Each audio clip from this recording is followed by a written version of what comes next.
Baik, Assalamualaikum warahmatullahi wabarakatuh. Perkenalkan, kami dari kelompok 6 akan memaparkan materi mengenai anggaran biaya produksi, break-even point, dan anggaran konferensi. Sebelum kami memulai, saya akan memperkenalkan nama-nama anggota kelompok saya. Saya sendiri atas nama Muhammad Al-Fikran, dan teman-teman saya ada Krisna, ada Muhammad Ilham Zetla Halifa, Muhammad Ikhlas, Muhammad Indrawan, dan Puput. Baik, langsung saja kami akan mulai pemaparannya. Pada video kali ini, saya akan memaparkan materi mengenai anggaran biaya produksi. Baik, saya akan mulai poin pertama, bagian A, pengertian anggaran biaya produksi. Anggaran biaya produksi adalah rencana yang akan dikeluarkan dalam proses produksi suatu perusahaan pada periode yang akan datang, yang dimana di dalamnya meliputi anggaran biaya bahan baku, anggaran biaya tenaga kerja langsung, dan anggaran biaya overhead pabrik. Kita dapat mengambil contoh seperti ketika kita membangun sebuah bangunan yang memerlukan perhitungan yang tepat agar dapat melakukannya dengan tepat dan cepat. Poin yang kedua itu bagian B, jenis-jenis anggaran biaya produksi. Jenis-jenis anggaran biaya produksi itu terbagi. Yang pertama, anggaran bahan baku. Anggaran bahan baku sini terbagi menjadi dua jenis. Yang pertama, anggaran pemakaian bahan baku dan anggaran pembelian bahan baku. Yang kedua yaitu anggaran tenaga kerja langsung, yang dimana biaya tenaga kerja langsung adalah susunan anggaran yang berkaitan dengan proses pembuatan produk. Kita bisa mengambil contoh seperti asuransi jiwa, pensiun, kesehatan, serta sejumlah pajak atas gaji karyawan yang dibayarkan. Yang ketiga yaitu anggaran biaya overhead pabrik. Overhead pabrik di sini merupakan biaya yang dikeluarkan perusahaan tapi tidak berhubungan langsung dengan proses produksi di bisnis. Contohnya seperti biaya bahan mentah tidak langsung atau penolong, biaya tenaga kerja langsung atau upah atau tunjangan. Baik, poin yang ketiga itu bagian C, cara menghitung anggaran biaya produksi. Cara menghitungnya itu ada beberapa tahap yang diperlukan dalam memperhitungkan biaya produksi.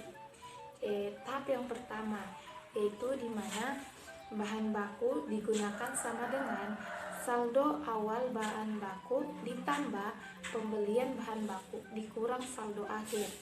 Tahap yang kedua yaitu biaya bahan baku sama dengan bahan baku tambah tenaga kerja langsung tambah biaya overhead pabrik. Tahap yang ketiga yaitu harga pokok produksi sama dengan total biaya produksi ditambah saldo awal persediaan dikurang saldo akhir.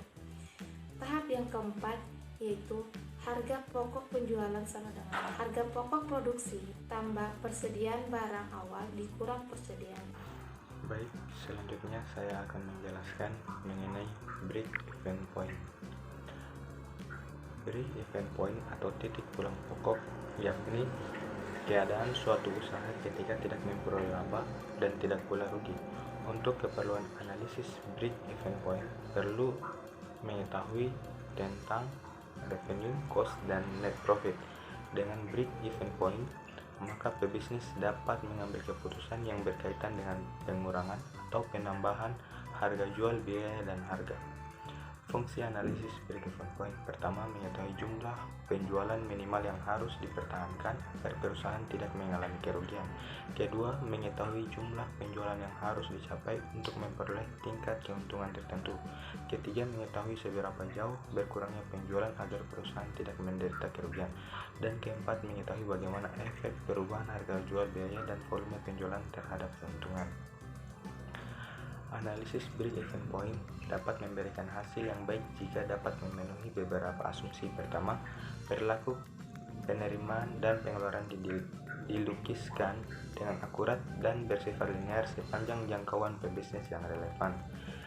Biaya dapat dipisahkan antara biaya tetap dan biaya variabel.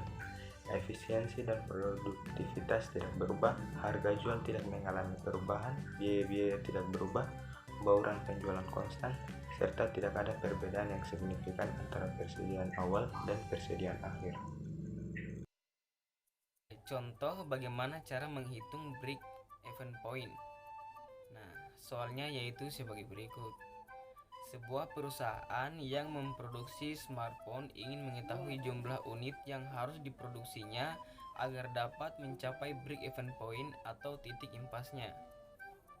Nah, di sini biaya tetap produksinya adalah 500 juta. Sedangkan biaya variabel adalah sebesar 1 juta.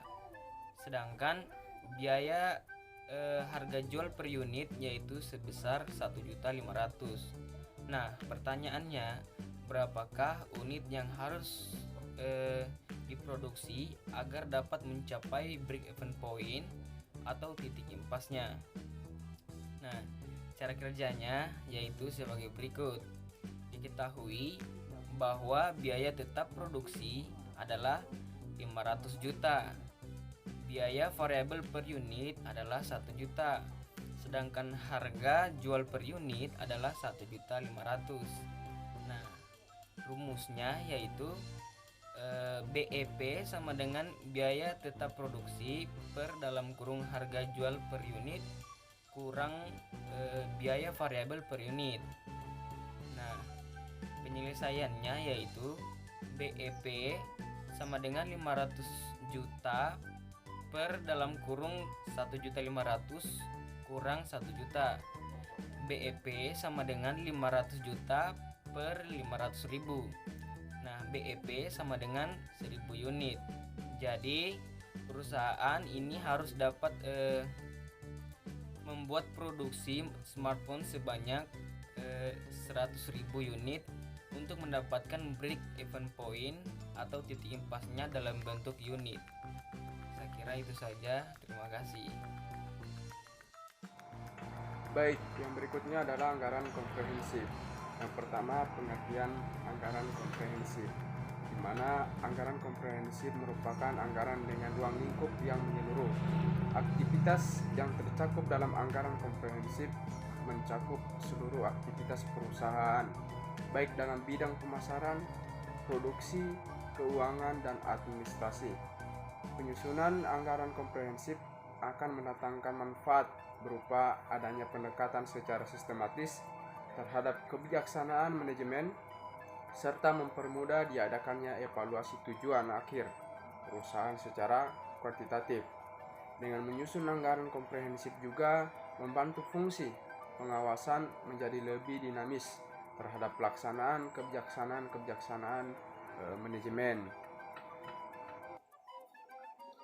Kemudian yang kedua yaitu manfaat anggaran komprehensif, yaitu penyusunan anggaran komprehensif mendatangkan manfaat berupa adanya pendekatan secara sistematis terhadap kebijakan manajemen serta mempermudah diadakannya evaluasi tujuan akhir perusahaan secara kuantitatif. Kemudian yang ketiga yaitu komponen anggaran komprehensif, di mana yang pertama rencana substansi. Rencana substantif atau biasa disebut substantive plan merupakan rencana yang mencerminkan tujuan apa yang ingin dicapai oleh suatu perusahaan, baik dalam jangka pendek maupun jangka panjang, strategi yang dipakai serta asumsinya. Kemudian yang kedua, rencana keuangan. Keuangan merupakan usaha untuk mengkuantitaskan segala tujuan, rencana, dan kebijaksanaan perusahaan. Yang ketiga yaitu anggaran biaya variabel atau biaya output. Anggaran ini berupa informasi realistis mengenai biaya yang dapat digunakan untuk menghitung jumlah anggaran untuk berbagai macam volume keluaran atau tingkat aktivitas dalam setiap pusat tanggung jawab. Kemudian yang keempat yaitu data pelengkap. Data pelengkap terbagi lagi menjadi dua. Yang pertama analisis biaya atau analisis cost profit volume. Selisih antara penghasilan penjualan dengan keseluruhan biaya, maka perubahan dari penghasilan atau biaya dengan sendirinya akan mempengaruhi laba yang diperoleh. Yang kedua yaitu analisis break even, di mana terbagi lagi menjadi pertama, biaya pada berbagai tingkat kegiatan diperkirakan jumlahnya secara tepat. Yang kedua, biaya yang diperkirakan dapat dipisahkan antara yang bersifat variabel. Dan yang ketiga yaitu tingkat penjualan sama dengan tingkat produksi. Kemudian yang keempat adalah laporan kinerja. Laporan kinerja terbagi lagi menjadi yang pertama, laporan internal dapat diklasifikasikan sebagai laporan statistik yang memberikan statistik kuantitatif internal dasar mengenai operasi perusahaan. Kemudian laporan manajerial yang khusus mengenai masalah yang tidak terulang dan masalah khusus, dan laporan kerja periodik.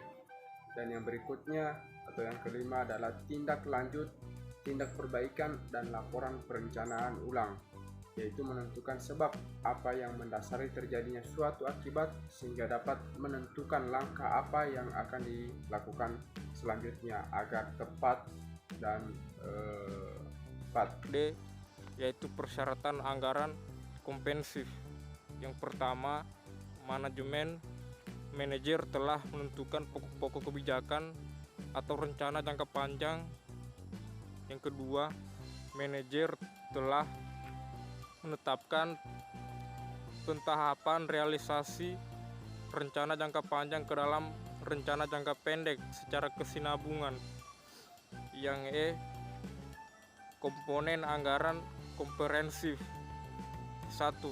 Rencana substantif atau substantif plan,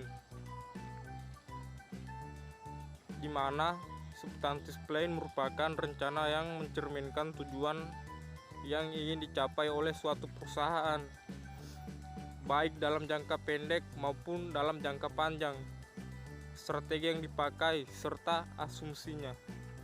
Yang kedua, rencana keuangan atau financial plan. Financial plan merupakan penjabaran segala hal yang direncanakan tersebut menjadi suatu anggaran yang dimiliki perspektif keuangan. Baik, cukup sekian dari hasil pemaparan kami. Apabila ada kekurangan dan juga kesalahan kata, mohon dimaafkan. Kami tutup dengan ucapan wabillahi taufiq wal hidayah. Assalamualaikum warahmatullahi wabarakatuh.